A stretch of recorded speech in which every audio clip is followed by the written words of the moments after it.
Nei mai haere mai ki te koeo, nei mai haere mai te kāreti o Waihora. Ko Sharon tōku ingoa, I mahi ana Boyle River, kai whakahaere ahau. So big welcome to Boyle River. How many of you are feeling a bit like that, looking out? Yeah? Okay, it's really normal to look outside and go, oh, it's wet and cold and I don't really want to be out there. However, welcome to the outdoors and welcome to being an outdoor ed student.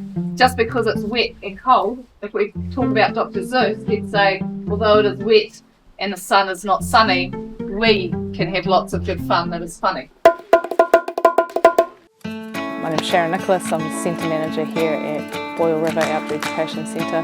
In an emergency situation, as a team, what could we do? What is the Boyle?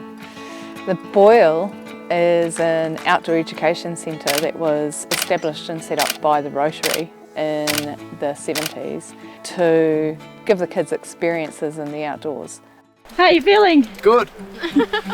Scared. 3, 2, 1!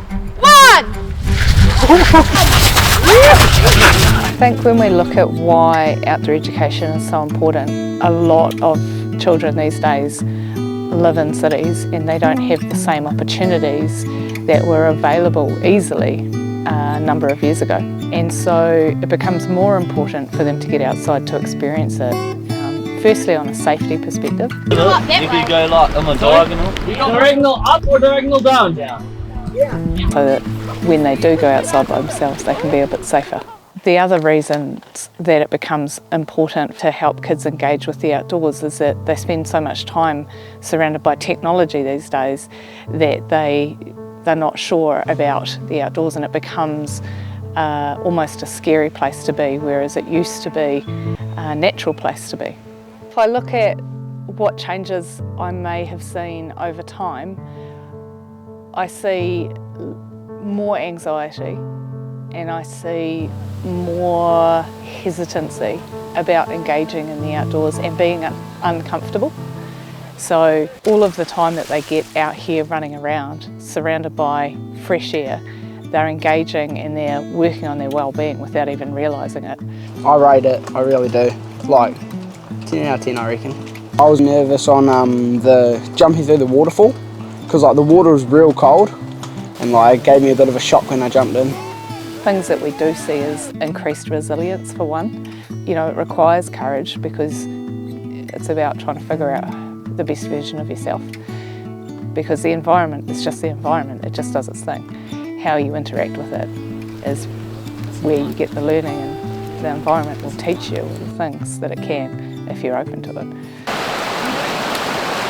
Oh, walking across the wire, that was a shock. So all the boys were a little bit nervous. They're all the way, like when they've seen it, when we first got here, they're like, oh yeah, like we'll go first. And then it started actually getting to it and they're like, oh yeah, we're a little bit nervous. So I went first. The outdoors is such a good space to build camaraderie. You know, the risks can be real, so you have to be able to rely on people.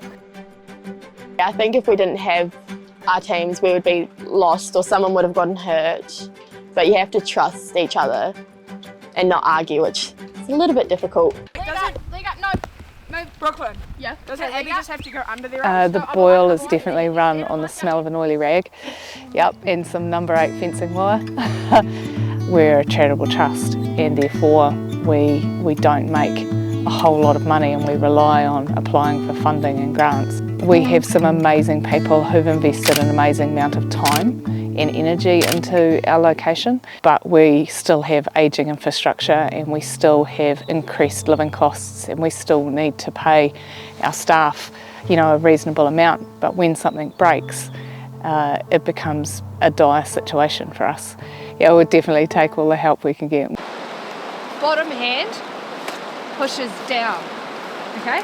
So it's like that. So the current is coming this way, and then I can move my stick, step, step.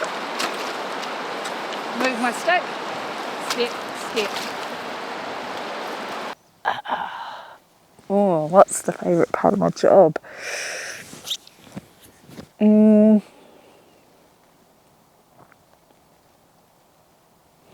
Light bulb moments. When you see an instructor who's having an amazing day or you see an instructor who has that moment and they go, I did this thing and it worked. And it's the same for students. I always talk about being lucky to have experienced what I have experienced. Once you've done a whole bunch of stuff, then you think about, well, what's next? Then that's the right time to be thinking about what you can do for other people.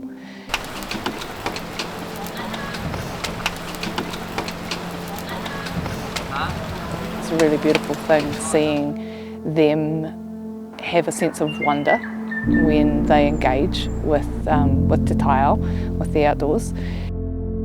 I think spending more time outside makes you realise how much, because people are doing a lot of damage to everything, and being outside makes you realise how much it actually is worth saving and doing good for.